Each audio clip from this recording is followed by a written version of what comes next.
from above.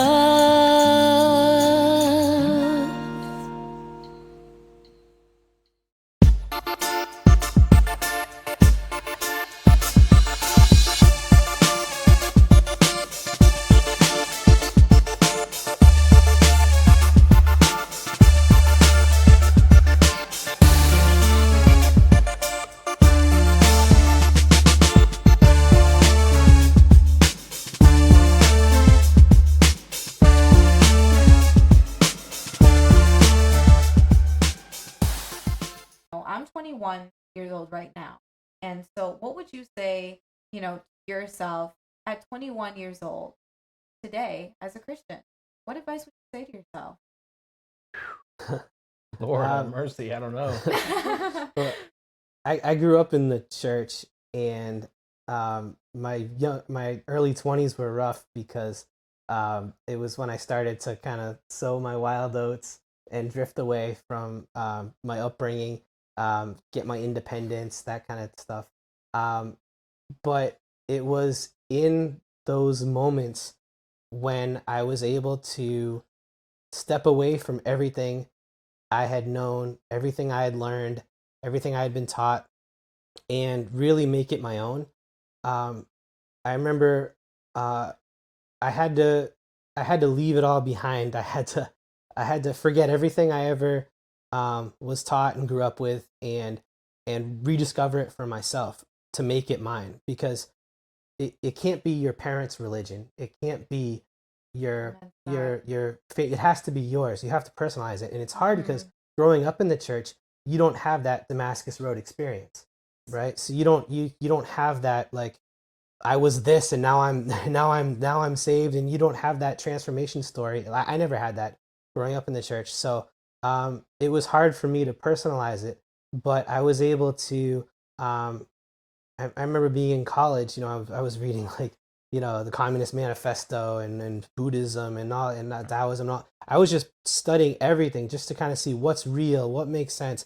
Um, what meta narrative of life and creation makes sense to me, and it's scary because when you put aside everything you've known, um, you're vulnerable, but it also allows you, if you're honest, and you I mean, God says this to the prophet Jeremiah: if you seek me, you will find me if you search me with all your heart, right? And I think that's the part people miss out. They don't give God an honest chance. Yes. They don't really give him a fair Amen. shake to search with all their heart. And so, but if you do that exercise, if you put aside everything you know, and you just try to figure it out for yourself, and if you do come back to it, which maybe some people don't, I don't know, it's kind of a risky proposition, but for Yes. me it was necessary, because when I came back even harder, and like I was like on fire for God in my early 20s, and it really allowed me to, uh, when I got my own personal passion for for the Bible, and started reading it for myself. I mean, I always read the Bible my whole life. Preached my first sermon when I was 6 years old. Like, I've been deep in Wow. the Word my whole life, but it was always my parents' religion. That's God, awesome. I always loved God as like a grandfather.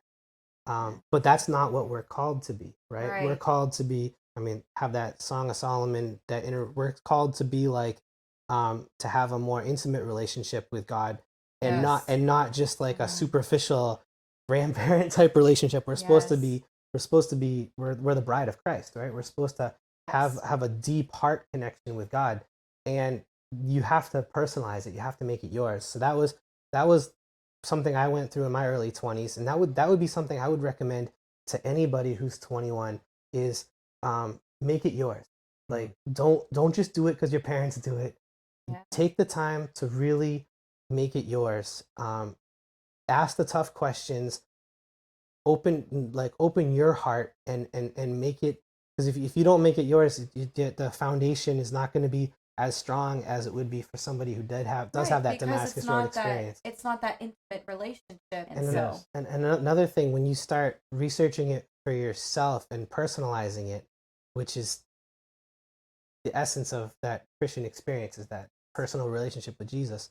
When you start to do that, you begin to internalize and find truths that um, when other people get it, it's just you miss out on. And so, like a good example is, I always grew up believing in righteousness by faith, but it wasn't really righteousness by faith. It was still a lot of works that was expected of me and conditioned into me. And so a lot of what I served God out of fear for most of my life. And when I was 25, I had a encounter with God, and I really came to the understanding of how much God really loved me, and how much I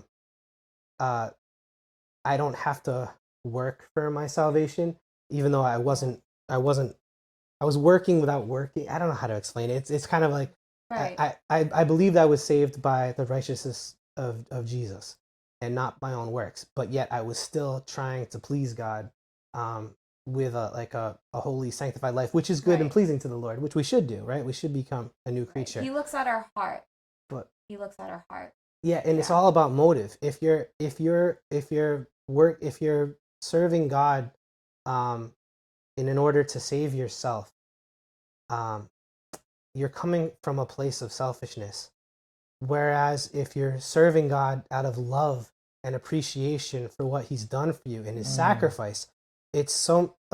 I was able to live a better Christian life. I was able to read my Bible better. I was able to do everything better in my walk with God when I stopped trying to save myself and just did it out of love. And that was a big thing I came to appreciate when I was around like 25 years old. So I would say my advice to my 21-year-old self would be, it's okay to question everything because you need to make it your own. It can't be your mom and dad's religion. And my second piece of advice would be, try to understand how much God loves you and how precious you are to Him, and that everything you need he has available for you, and He's happy to give it to you. And learn to, if you can learn to follow God and serve God out of love and not fear, and try to get rid of all of the selfishness and selfish motivation in your life, you'll be in a much happier place. Wow. I receive all of that.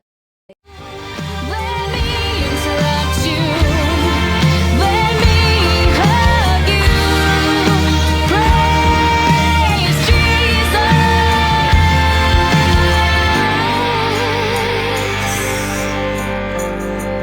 This interruption hug comes from above.